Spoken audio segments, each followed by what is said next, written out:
పంటలో పండే పంట ఏ ఏ దేశాల్లో ఎక్కువగా ఈ పంట పండేదంటే చెప్పండి సరే.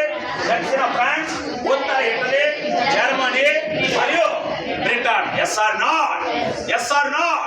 అయితే ఎప్పుడైతే ఈ ఓడ్ అనే పంట పండడం ప్రారంభమైందో రంగులు అద్దడానికి, దేనికి పంటలకు రంగులు అద్దడానికి నీలి మందుకు బదులు వాళ్ళు దేన్ని ఓటు ఉపయోగించారు.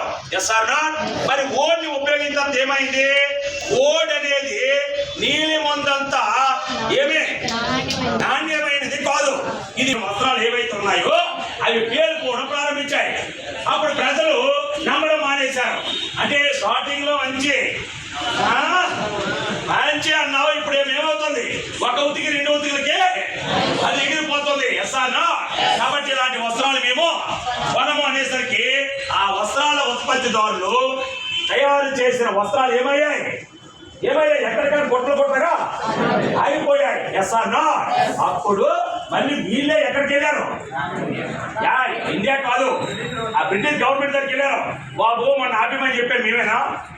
ఇప్పుడు ఏం చేస్తారో తెలియదు. భారతదేశం నుంచి మళ్ళీ నీళ్ళ మంది వచ్చేటట్లు మీరు దీన్ని ఏం చేయండి, ఈ చట్టాన్ని ఎత్తివేయండి.